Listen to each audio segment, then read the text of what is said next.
Hello friends, this is Shilpa. Welcome to my channel home science hub. आज की class में हम फिर से करेंगे होम मैनेजमेंट की कुछ इंपॉर्टेंट क्वेश्चन। ये आपके होम साइंस के एग्जाम्स के लिए यूजफुल रहेंगे, चाहे वे DT+B हो, BPSC हो, TGT PGT हो, किसी भी स्टेट का, या फिर UGC net, assistant professor, GIC, LT grade, कोई भी एग्जाम हो। होम साइंस के जितने भी एग्जाम होते हैं उन सभी के लिए इंपॉर्टेंट रहेंगे, यूजफुल रहेंगे। तो क्लास स्टार्ट करने से पहले अगर किसी ने मेरा टेलीग्राम चैनल ज्वाइन नहीं किया है तो आप सर्च कर सकते हैं home science hub by Shilpa Kaushik. आपको मेरा चैनल मिल जाएगा, आप उसको ज्वाइन कर सकते हैं। वहाँ से आपको मेरी क्लासेस की इन्फॉर्मेशन मिलती रहेगी। तो देख लेते हैं क्लासेस। फर्स्ट क्वेश्चन है आज की क्लास का। Mendel has divided in the changes of improvement for improvements in the working method of a person into. Mendel ने व्यक्ति की कार्य पद्धति में सुधार के परिवर्तनों को कितने पार्ट्स में डिवाइड किया है? फर्स्ट ऑप्शन है 3 पार्ट्स, सेकंड ऑप्शन है 5 लेवल्स, थर्ड ऑप्शन है many improvements in the changes, fourth option है फ्यू इन नंबर। हिंदी में देख लेते हैं। पहला ऑप्शन है 3 भागों में विभाजित किया है, सेकंड ऑप्शन है 5 स्तरों पर विभाजित किया है, थर्ड ऑप्शन है परिवर्तनों में कोई सुधार, फोर्थ ऑप्शन है संख्या में कुछ। बताइए, मंडेल ने व्यक्ति की कार्य पद्धति में या वर्क सिंप्लीफिकेशन के लिए कौन से चेंजेस किए हैं, कौन से इम्प्रूवमेंट्स, कितने इम्प्रूवमेंट्स किए हैं? कौन सा ऑप्शन आपका सही है? 5 लेवल्स को कितने इम्प्रूवमेंट्स में डिवाइड किया है? 5 लेवल्स में, 5 स्तरों पर विभाजित किया है। Second option is right option. देख लेते हैं कौन कौन से लेवल्स हैं। पहला है change in hand and body movements. पहला है change in hand and body movements, use of left hand, improvements in daily routine, assistance of gravity. पहला ऑप्शन है आपका, हिंदी में देख लेते हैं, हाथ और शरीर की गतिविधियों में परिवर्तन। क्या होता है? हाथ और शरीर की गतिविधियों में परिवर्तन, मूवमेंट्स में चेंज। सेकंड होता है चेंज इन फिनिश्ड प्रोडक्ट्स, किसमें? तैयार उत्पाद में परिवर्तन। थर्ड है आपका change in production, work simplification can be done by making changes in production, उत्पादन में परिवर्तन। फोर्थ है आपका चेंज इन रॉ मटेरियल, कच्चे माल में परिवर्तन।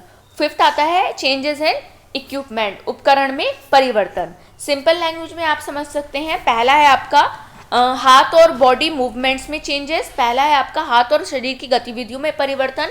दूसरा आपका चेंज आता है फिनिश्ड प्रोडक्ट में, तैयार उत्पादन में परिवर्तन। थर्ड आता है चेंज इन प्रोडक्शन, उत्पादन में परिवर्तन।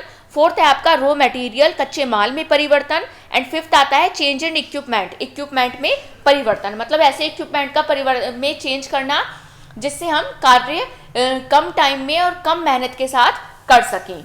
नेक्स्ट देख लेते हैं। नेक्स्ट क्वेश्चन है select the name of the author of this book management in family living.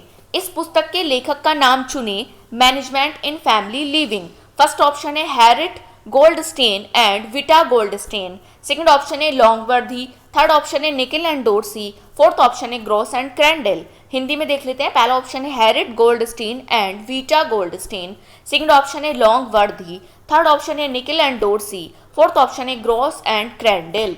बताइए कौन सा ऑप्शन सही है? Which option is correct? Management in family living क्या है? एक बुक है, इसके ऑथर का क्या नाम है? Nickell and Dorsey. Third option is right option. Next देख लेते हैं। नेक्स्ट क्वेश्चन है सेविंग इज बचत है। फर्स्ट ऑप्शन है income minus expenditure, second option है expenditure minus income, third option है इनकम प्लस, यहाँ प्लस आएगा, आप करेक्ट कर लीजिएगा, income plus expenditure, fourth option है एक्सपेंडिचर प्लस इनकम। हिंदी में देख लेते हैं। पहला ऑप्शन है आय माइनस व्यय, सेकंड ऑप्शन है व्यय माइनस आय, थर्ड ऑप्शन है आय प्लस व्यय, फोर्थ ऑप्शन है व्यय प्लस आय। बताइए सेविंग क्या है? Which option is correct? Income minus expenditure, आय में से व्यय को निकालना क्या कहलाता है? सेविंग कहलाता है। First option is right option. देख लेते हैं सेविंग क्या है। सेविंग इज अमाउंट, एक अमाउंट है that remains after deducting essential expenses from income. क्या है? सेविंग एक अमाउंट है जो क्या होता है, इनकम में से इसेंशियल एक्सपेंसेस को डिडक्ट करने के बाद जो रिमेन बचता है उसको सेविंग कहते हैं। It is kept aside for future needs, emergencies and investments. इसको क्या किया जाता है, इसको इमरजेंसीज के लिए, इन्वेस्टमेंट्स के लिए एंड फ्यूचर नीड्स के लिए सेव किया जाता है, रखा जाता है। In simple words, saving is equal to income minus expenditure. क्या है saving? Saving is equal to income minus expenditure. Hindi में देख लेते हैं, बचत वह राशि है जो आय में से आवश्यक खर्चों को घटाने के बाद बचती है। यह भविष्य की आवश्यकताओं, आपात स्थितियों या निवेश के लिए सुरक्षित रखी जाती है। सरल शब्दों में हम कह सकते हैं बचत बराबर आय माइनस व्यय। क्या होती है सेविंग? बचत बराबर व्यय माइनस आय। नेक्स्ट देख लेते हैं, नेक्स्ट क्वेश्चन है, the golden dimension ratio is given by. स्वर्णिम आयाम का अनुपात किसके द्वारा दिया गया है? फर्स्ट ऑप्शन है रसिया, सेकंड ऑप्शन है ग्रीस, थर्ड ऑप्शन है इंडिया, फोर्थ ऑप्शन है चाइना। हिंदी में देख लेते हैं, पहला ऑप्शन है रूस, सेकंड ऑप्शन है ग्रीक, थर्ड ऑप्शन है भारत, फोर्थ ऑप्शन है चीन। बताइए स्वर्णिम या गोल्डन डायमेंशन रेशियो किसके द्वारा दिया गया है? Which option is correct? Greece के द्वारा, ग्रीक के द्वारा। Second option is right option. देख लेते हैं गोल्डन डायमेंशन क्या है। The golden dimension called the golden ratio, इसको गोल्डन रेशियो भी कहा जाता है और इसको 5 भी कहा जाता है। इज द मैथमेटिकल रेशियो, यह एक मैथमेटिकल रेशियो है with a value of approximately 1.618, जिसकी वैल्यू क्या होती है, जिसकी वैल्यू क्या होती है, जिसका मान क्या होता है 1.618। The ratio is discovered by Greek mathematician, इसको डिस्कवर किसने किया था? एक ग्रीक मैथमेटिशियन ने इसको डिस्कवर किया था। And has been widely used in arts, architecture and nature of a symbol of beauty and balance. और इसका किस में यूज किया जाता है? आर्ट्स में, आर्किटेक्चर में, नेचर में, किसके लिए? एक सिंबल के तौर पर, ब्यूटी एंड बैलेंस में इसका यूज किया जाता है। हिंदी में देख लेते हैं, स्वर्णिम आयाम जिसे गोल्डन रेशियो या 5 भी कहा जाता है, एक गणितीय अनुपात है जिसका अनुपात लगभग 1.618 होता है। यह अनुपात ग्रीक गणितज्ञों द्वारा खोजा गया था और इसे सुंदरता और संतुलन के प्रतीक के रूप में कला, वास्तुकला, प्रकृति में व्यापक रूप से उपयोग किया गया है। नेक्स्ट देख लेते हैं, which of the following is a function of management. निम्न में कौन प्रबंधन का कार्य है? फर्स्ट ऑप्शन है हायरार्की, सेकंड ऑप्शन है इनोवेशन, थर्ड ऑप्शन है इनिशिएटिव, फोर्थ ऑप्शन है डिवीजन ऑफ वर्क। हिंदी में देख लेते हैं, पहला ऑप्शन है अधिक्रम, सेकंड ऑप्शन है नव प्रवर्तन, थर्ड ऑप्शन है पहल, फोर्थ ऑप्शन है कार्य का विभाजन। बताइए प्रबंधन का कार्य क्या होता है? Which option is correct? Division of work, कार्य का विभाजन। Fourth option is right option. Next देख लेते हैं, नेक्स्ट क्वेश्चन है, इंट्रिंसिक वैल्यू आर इंपोर्टेंट। आंतरिक मूल्य महत्वपूर्ण है। फर्स्ट ऑप्शन है for oneself, second option है फॉर एवरीवन, थर्ड ऑप्शन है to achieve other values, third option है टू अचीव सेटिस्फैक्शन। हिंदी में देख लेते हैं, पहला ऑप्शन है स्वयं के लिए, सेकंड ऑप्शन है सब के लिए, थर्ड ऑप्शन है अन्य मूल्य प्राप्त करने के लिए, फोर्थ ऑप्शन है संतुष्टि प्राप्ति के लिए। बताइए इंट्रिंसिक वैल्यू क्या होते हैं, किसके लिए इंपोर्टेंट होते हैं? Which option is correct? For oneself, किसके लिए? स्वयं के लिए। First option is right option. Next देख लेते हैं, नेक्स्ट क्वेश्चन है, the major used for comparison is. तुलना करने के लिए उपयोग में आने वाला माप है। फर्स्ट ऑप्शन है वैल्यू, सेकंड ऑप्शन है लेवल, थर्ड ऑप्शन है गोल, फोर्थ ऑप्शन है एटीट्यूड। हिंदी में देख लेते हैं, पहला ऑप्शन है मूल्य, सेकंड ऑप्शन है स्तर, थर्ड ऑप्शन है लक्ष्य, फोर्थ ऑप्शन है दृष्टिकोण। बताइए कौन सा ऑप्शन सही है? Which option is correct? तुलना करने के लिए उपयोग में आने वाला माप क्या होता है? कौन सा मेजर होता है कंपैरिजन के लिए? विच ऑप्शन इज करेक्ट? क्या होता है? करेक्ट कर लीजिएगा आप इसको, स्टैंडर्ड आएगा यहाँ। स्टैंडर्ड क्या होता है? स्टैंडर्ड, स्तर। Second option is right option. Next देख लेते हैं, नेक्स्ट क्वेश्चन है blank. This is a common method of saving which ultimately becomes an investment. यह बचत की आम पद्धति है जो अंत में निवेश करती है। पहला ऑप्शन है स्टॉक्स, सेकंड ऑप्शन है लाइफ इंश्योरेंस, थर्ड ऑप्शन है शेयर्स, फोर्थ ऑप्शन है चिट फंड्स। हिंदी में देख लेते हैं, पहला ऑप्शन है स्टॉक, सेकंड ऑप्शन है जीवन बीमा, थर्ड ऑप्शन है शेयर, फोर्थ ऑप्शन है चिट फंड। बताइए वह बचत की आम पद्धति है, इनमें से कौन सी बचत की आम पद्धति है जो अंत में इन्वेस्टमेंट बनती है, जो क्या होती है, बिकम्स एन इन्वेस्टमेंट। बताइए कौन सा ऑप्शन सही है, which option is correct. Shares, उसको क्या कहते हैं, उसको शेयर्स कहते हैं। शेयर क्या है, एक बचत की आम पद्धति है जो अंत में क्या बनती है, इन्वेस्टमेंट के रूप में बदल जाती है या इन्वेस्टमेंट बनती है। Third option is right option. Next देख लेते हैं, नेक्स्ट क्वेश्चन है which of the following is a income available to family members without using money and includes material goods and services। Hindi में देख लेते हैं, पैसे का उपयोग किए बिना परिवार के सदस्यों को उपलब्ध वह आय इनमें से क्या है जिसमें भौतिक वस्तुएं और सेवाएं शामिल हैं। फर्स्ट ऑप्शन है डायरेक्ट इनकम, सेकंड ऑप्शन है इनडायरेक्ट इनकम, थर्ड ऑप्शन है मनी इनकम, फोर्थ ऑप्शन है नॉन मटेरियल इनकम। हिंदी में देख लेते हैं, पहला ऑप्शन है प्रत्यक्ष आय, सेकंड ऑप्शन है अप्रत्यक्ष आय, थर्ड ऑप्शन है धन की आय, फोर्थ ऑप्शन है अभौतिक आय। बताइए कौन सा ऑप्शन सही है, विच ऑप्शन इज करेक्ट। पैसे का उपयोग किए बिना परिवार के सदस्यों को उपलब्ध वह आय इनमें से क्या है जिसमें भौतिक वस्तुएं और सेवाएं शामिल होती हैं। कौन सा ऑप्शन आपका सही है, इनडायरेक्ट इनकम, अप्रत्यक्ष आय। Second option is right option. Next देख लेते हैं, नेक्स्ट क्वेश्चन है national saving certificate is a scheme launched by the government to promote the habit of saving among the common man. Under this scheme the deposit are accepted by the government through। Hindi में देख लेते हैं, राष्ट्रीय बचत प्रमाण पत्र एक आम आदमी में बचत की आदत को बढ़ावा देने के लिए सरकार द्वारा शुरू की गई एक योजना है। इस योजना के अंतर्गत सरकार द्वारा जमा राशि किसके माध्यम से स्वीकार की जाती है। पहला ऑप्शन है लीडरशिप, सेकंड ऑप्शन है ऑर्गेनाइजेशन चार्ट, थर्ड ऑप्शन है कम्युनिकेशन, फोर्थ ऑप्शन है डिसीजन मेकिंग प्रोसेस। हिंदी में देख लेते हैं, पहला ऑप्शन है भारतीय स्टेट बैंक, सेकंड ऑप्शन है भारतीय रिजर्व बैंक, थर्ड ऑप्शन है डाकघर, फोर्थ ऑप्शन है कोई भी सरकारी या गैर सरकारी वित्तीय संगठन। बताइए कौन सा ऑप्शन सही है, विच ऑप्शन इज करेक्ट। राष्ट्रीय बचत प्रमाण पत्र एक आम आदमी में बचत की आदत को बढ़ावा देने के लिए सरकार द्वारा शुरू की गई योजना है। इस योजना के अंतर्गत सरकार द्वारा जमा राशि किसके माध्यम से स्वीकार की जाती है। कौन सा ऑप्शन सही है, विच ऑप्शन इज करेक्ट।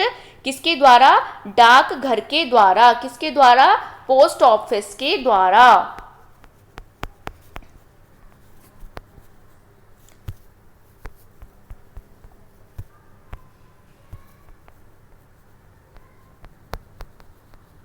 किसके द्वारा होती है, किसके द्वारा स्वीकार की जाती है, पोस्ट ऑफिस, डाकघर के द्वारा। देख लेते हैं नेशनल सेविंग सर्टिफिकेट क्या है। National saving certificate is a government saving scheme, यह एक गवर्नमेंट सेविंग स्कीम है in which people deposit a fixed account at a regular intervals. जिसमें क्या करते हैं लोग, पीपल क्या करते हैं, फिक्स्ड अमाउंट को क्या करते हैं, सबमिट करते हैं किस पर, रेगुलर इंटरवल्स पर, and then they receive interest, जिस पर वे क्या करते हैं बाद में इंटरेस्ट उनको रिसीव होता है। It aims to promote the habit of saving, इसको क्या एम होता है, इसका क्या उद्देश्य होता है, यह सेविंग की आदत को, हैबिट को प्रमोट करने का काम करता है।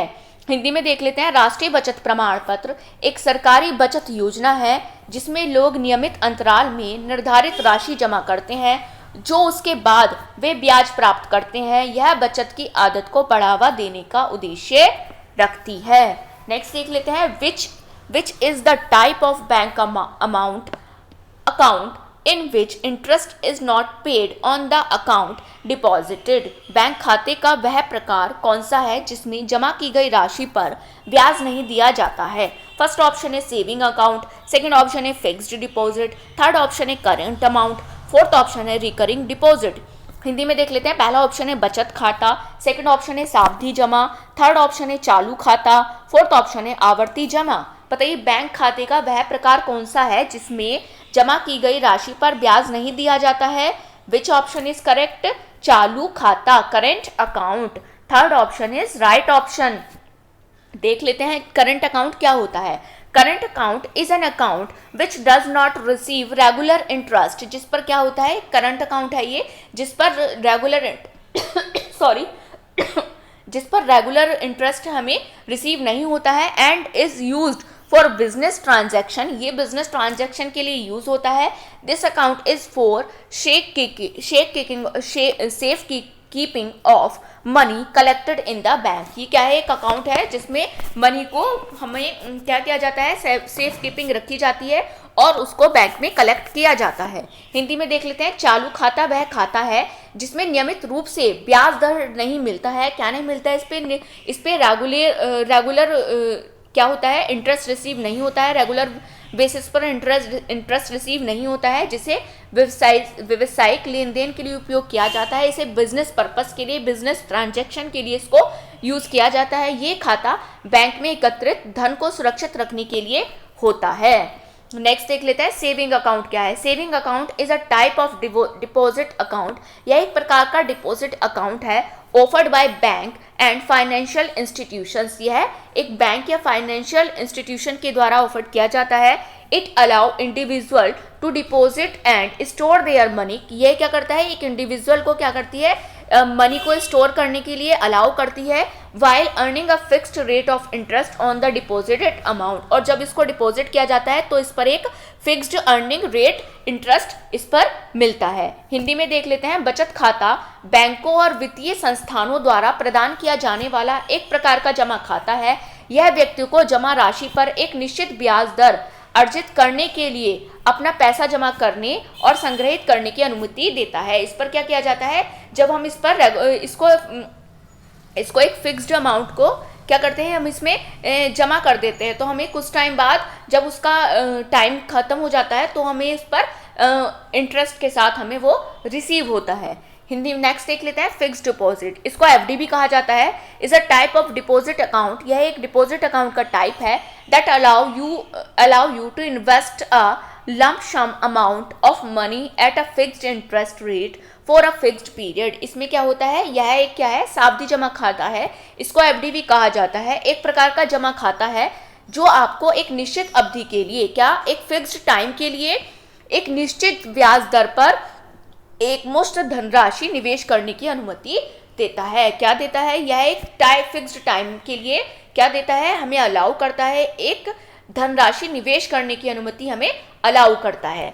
कौन, फिक्स्ड डिपॉजिट, एफडी। नेक्स्ट है recurring deposit. Is a special type of investment. ये एक स्पेशल टाइप का इन्वेस्टमेंट है, इन्वेस्टमेंट प्लान है which a fixed amount is deposit every month, जिसमें एक फिक्स्ड अमाउंट को डिपॉजिट किया जाता है every month. It gives almost a same interest as in fixed deposit. यह क्या होता है, सेम इंटरेस्ट मिलता है इसमें फिक्स्ड डिपॉजिट की तरह। हिंदी में देख लेते हैं, आवर्ती जमा रिकरिंग डिपॉजिट एक विशेष प्रकार का निवेश योजना है, इन्वेस्टमेंट प्लान है, जिसमें प्रति माह एवरी मंथ एक निश्चित राशि जमा की जाती है। क्या किया जाता है, एक निश्चित अमाउंट को डिपॉजिट किया जाता है, जमा किया जाता है। इसमें लगभग वही ब्याज मिलता है जो सावधि जमा में मिलता है। फिक्स्ड डिपॉजिट में जो अमाउंट मिलता है उसकी तरह ही इसमें एक फिक्स्ड अमाउंट मिलता है। नेक्स्ट देख लेते हैं, नेक्स्ट क्वेश्चन है, what is the feeling of satisfaction derived by a person through the use of consumption of real income cold.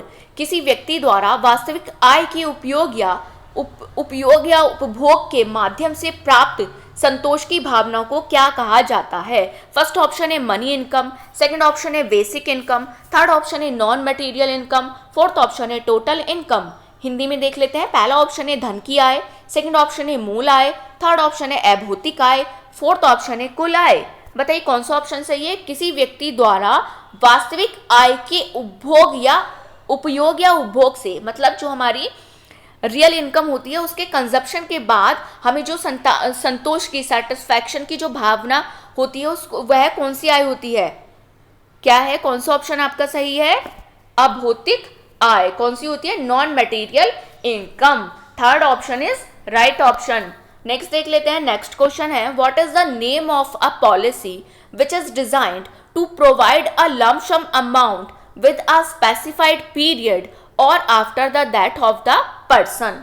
Hindi में देख लेते हैं क्वेश्चन को, एक पॉलिसी जिसे किसी निर्दिष्ट अवधि में या किसी व्यक्ति की मृत्यु के बाद एक मुफ्त राशि प्रदान करने के लिए रूपांकित किया जाता है, उसका नाम क्या है। पहला ऑप्शन है एंडोमेंट पॉलिसी, सेकंड ऑप्शन है एश्योरेंस पॉलिसी, थर्ड ऑप्शन है कम्युलेटिव पॉलिसी, फोर्थ ऑप्शन है पर्पस पॉलिसी। हिंदी में देख लेते हैं, पहला ऑप्शन है एंडोमेंट पॉलिसी, सेकंड ऑप्शन है बीमा पॉलिसी, थर्ड ऑप्शन है संचय पॉलिसी, फोर्थ ऑप्शन है स्वदेशी पॉलिसी। बताइए कौन सा ऑप्शन सही है? जो किसी क्या होता है मृत्यु के बाद हमें मिलती है उसको क्या कहते हैं? Which option is correct? उसको बीमा पॉलिसी, LIC, यहाँ करेक्ट कर लीजिए, LIC भी कहा जाता है। कौन सा ऑप्शन आपका सही है? Second option is right option. Next देख लेते हैं, नेक्स्ट क्वेश्चन है as income rises the proportion of income spends on food falls, however the actual amount spent on food increases, this law is commonly known by what name? Hindi में देख लेते हैं, जैसे जैसे आय में बढ़ोतरी होती है भोजन पर खर्च की दर आय का अनुपात घटता है, हालांकि भोजन पर खर्च की गई वास्तविक राशि बढ़ जाती है। यह नियम आमतौर पर किस नाम से जाना जाता है? पहला ऑप्शन है मंडेल्स लॉ, सेकंड ऑप्शन है employment protection law, third option है एंजल्स लॉ, फोर्थ ऑप्शन है कंज्यूमर लॉ। हिंदी में देख लेते हैं, पहला ऑप्शन है मंडेल का नियम, सेकंड ऑप्शन है रोजगार संरक्षण कानून, थर्ड ऑप्शन है एंजल का नियम, फोर्थ ऑप्शन है उपभोक्ता नियम।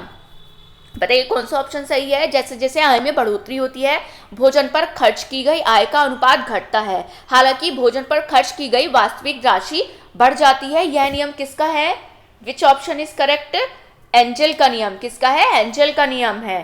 Third option is right option. Next देख लेते हैं, नेक्स्ट क्वेश्चन है which of the following is not a type of budget? निम्नलिखित में से कौन सा बजट का टाइप या प्रकार नहीं है? पहला ऑप्शन है सरप्लस बजट, सेकंड ऑप्शन है बैलेंस्ड बजट, थर्ड ऑप्शन है जीरो बजट, थर्ड ऑप्शन है डिपॉजिट बजट। हिंदी में देख लेते हैं, पहला ऑप्शन है अधिशेष बजट, सेकंड ऑप्शन है संतुलित बजट, थर्ड ऑप्शन है शून्य बजट, फोर्थ ऑप्शन है घाटे का बजट। बताइए इनमें से कौन सा बजट का टाइप नहीं है? कौन सा नहीं है? Which option is correct? Zero budget, शून्य बजट। Third option is right option. Next देख लेते हैं, नेक्स्ट क्वेश्चन है मासिक आय का संबंध मुख्य रूप से होता है। पहला ऑप्शन है, वो हिंदी में देख लेते हैं, मानसिक, ओके इसको मैं ये मिस्टेक हो गई है, इसको मैं इंग्लिश में टाइप करना भूल गई हूँ, देख लेना आप। हिंदी ऑप्शंस देख लेते हैं, पहला ऑप्शन है मनी, सेकंड ऑप्शन है कंटेनमेंट, थर्ड ऑप्शन है ब्लैक इनकम, फोर्थ ऑप्शन है ऑल ऑफ द अबव।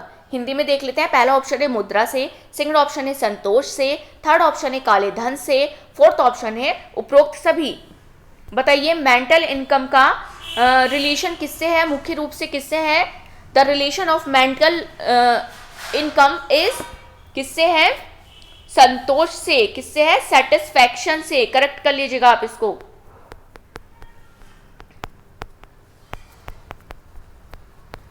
किससे है? सेटिस्फैक्शन से है। Second option is right option. Next देख लेते हैं, नेक्स्ट क्वेश्चन है which cheque is deposited only in the bank account? कौन सा चेक केवल बैंक खाते में सॉरी बैंक खाते में जमा होता है? पहला ऑप्शन है क्लोज्ड चेक, सेकंड ऑप्शन है ऑर्डर चेक, थर्ड ऑप्शन है डिस्टॉर्टेड चेक, फोर्थ ऑप्शन है वियरर चेक। हिंदी में देख लेते हैं, पहला ऑप्शन है रेखांकित चेक, सेकंड ऑप्शन है आदेश चेक, थर्ड ऑप्शन है विकृत चेक, फोर्थ ऑप्शन है बाहक चेक। बताइए इनमें से कौन सा चेक जब बैंक खाते में जमा होता है? Which option is correct? कौन सा होता है? क्लोज्ड चेक, रेखांकित cheque. First option is right option. Next देख लेते हैं, नेक्स्ट क्वेश्चन है monthly salary comes under which income category? मासिक वेतन किस आय के अंतर्गत आता है? फर्स्ट ऑप्शन है इनडायरेक्ट इनकम, सेकंड ऑप्शन है डायरेक्ट इनकम, थर्ड ऑप्शन है both A and C, fourth option है नन ऑफ दीज। हिंदी में देख लेते हैं, पहला ऑप्शन है अप्रत्यक्ष आय, सेकंड ऑप्शन है प्रत्यक्ष आय, थर्ड ऑप्शन है ए और बी दोनों, फोर्थ ऑप्शन है इनमें से कोई नहीं। बताइए मासिक वेतन किस आय के अंतर्गत आता है? Which option is correct? Indirect income. किसके अंतर्गत आता है? किसके अंदर आता है? किसके अंडर आता है? इनडायरेक्ट अप्रत्यक्ष आय के अंदर। First option is right option. Next देख लेते हैं, नेक्स्ट क्वेश्चन है according to Engel's law the consumption the items of expenditure are. Engel's के उपभोग नियम के अनुसार व्यय की मदें हैं। फर्स्ट ऑप्शन है 3, सेकंड ऑप्शन है 4, थर्ड ऑप्शन है 5, फोर्थ ऑप्शन है 6। हिंदी में देख लेते हैं, पहला ऑप्शन है 3, सेकंड ऑप्शन है 4, थर्ड ऑप्शन है 5, फोर्थ ऑप्शन है 6। बताइए एंजल के कंजप्शन के नियम के अकॉर्डिंग एंजल्स के उपभोग नियम के अनुसार व्यय की मदें कितनी होती हैं? Which option is correct? 3 होती हैं। कितनी होती हैं? 3 होती हैं। First option is right option. देख लेते हैं कौन कौन सी होती है। पहली है आपकी with the increases in income the proportion of expenditure of food will decreases. जैसे क्या होता है, इनकम में इंक्रीमेंट होता है, इनकम इंक्रीज होती है, हमारी जो फूड होते हैं उसके प्रोपोर्शन में क्या होता है, एक्सपेंडिचर डिक्रीज हो जाता है। फिर दूसरा है the proportion of expenditure on the house and clothes will remain constant. उसमें क्या होता है, हमारे जो प्रोपोर्शन होता है किसका, हाउस और क्लोथ्स का जो एक्सपेंडिचर होता है वो क्या होता है, कंस्टेंट रिमेन क्या हो जाता है, the proportion of house will remain constant, जो क्या हो जाता है, स्थिर हो जाता है, कांस्टेंट हो जाता है। और नेक्स्ट है आपका the proportion of expenditure on education, जो health and entertainment will remain. और हमारा क्या होता है, हमारा जो क्या होता है, किस में एक्सपेंडिचर होता है, एजुकेशन में, हेल्थ में और एंटरटेनमेंट में होता है। उसमें क्या होता है, उसमें इंक्रीजमेंट होता है, उसमें उसका प्रोपोर्शन, उसका एक्सपेंडिचर इंक्रीमेंट हो जाता है। हिंदी में देख लेते हैं, आय की वृद्धि के साथ भोजन पर होने वाले व्यय के अनुपात में कमी होगी, मकान और कपड़े पर होने वाले व्यय का अनुपात स्थिर रहेगा और शिक्षा, स्वास्थ्य और मनोरंजन पर होने वाले व्यय के अनुपात में वृद्धि होती है।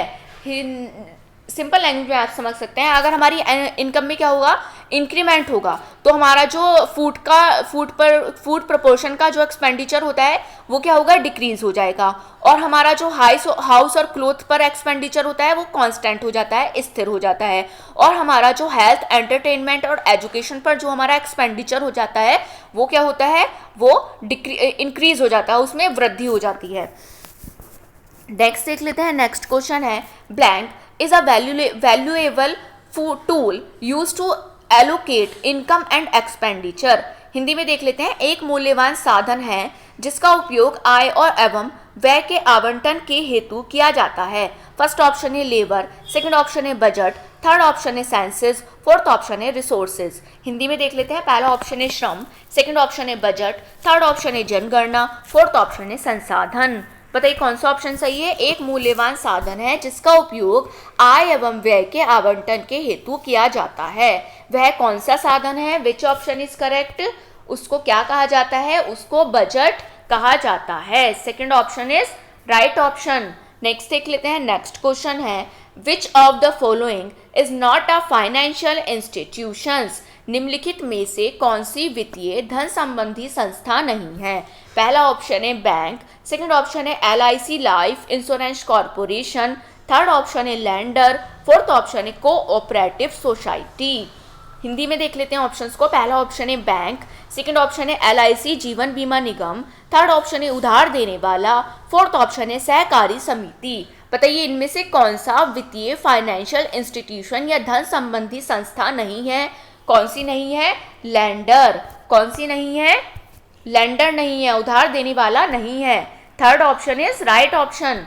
नेक्स्ट देख लेते हैं, नेक्स्ट क्वेश्चन है which of the following comes under compulsory saving category. इनमें से अनिवार्य बचत श्रेणी में क्या आता है। पहला ऑप्शन है savings deposited in bank, second option है इंश्योरेंस पॉलिसी, थर्ड ऑप्शन है public provident fund schemes, fourth option है employees provident fund scheme. Hindi में देख लेते हैं, पहला ऑप्शन है बैंक में जमा बचत, सेकंड ऑप्शन है बीमा पॉलिसी, थर्ड ऑप्शन है लोक भविष्य निधि योजना, फोर्थ ऑप्शन है कर्मचारी भविष्य निधि योजना।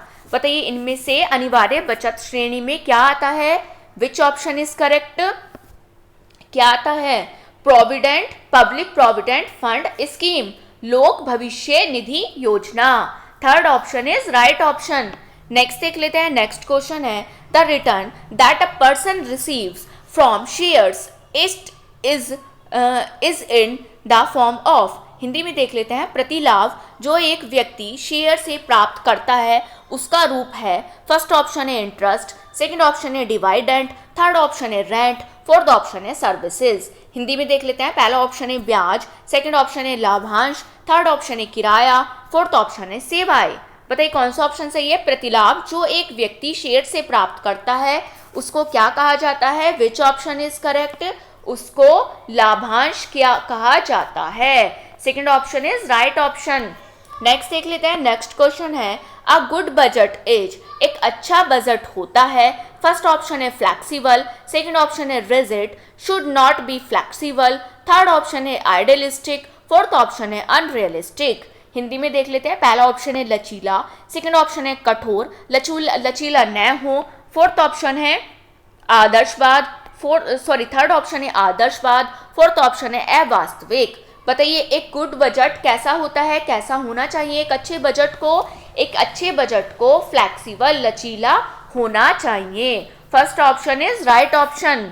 नेक्स्ट देख लेते हैं। नेक्स्ट क्वेश्चन है real income is also called income, वास्तविक आय को आय भी कहा जाता है। पहला ऑप्शन है डायरेक्ट, सेकंड ऑप्शन है मनी, थर्ड ऑप्शन है मेंटल, फोर्थ ऑप्शन है टोटल। हिंदी में देख लेते हैं। पहला ऑप्शन है प्रत्यक्ष, सेकंड ऑप्शन है पैसा, थर्ड ऑप्शन है मानसिक, फोर्थ ऑप्शन है कुल संपूर्ण। बताइए वास्तविक आय को क्या कहा जाता है? वास्तविक आय को डायरेक्ट इनकम भी, प्रत्यक्ष इनकम भी कहा जाता है। First option is right option. यह आपका लास्ट क्वेश्चन था। आई होप आपको आज का सेशन अच्छा लगा होगा। तो ऐसे ही मेरी क्लास में बनी रहिए। अगर आपको मेरी वीडियोस अच्छी लगती हैं, आपको लगता है मेरी वीडियोस आपके लिए यूजफुल है, इन्फॉर्मेटिव है, तो प्लीज़ वीडियो को लाइक एंड शेयर कीजिए एंड कमेंट सेक्शन में अपने रिव्यूज़ जरूर दीजिए आपको क्लास कैसी लगी। एंड डिस्क्रिप्शन बॉक्स में मैंने अपने टेलीग्राम चैनल का लिंक दिया हुआ है, आप उसको भी ज्वाइन कर सकते हैं।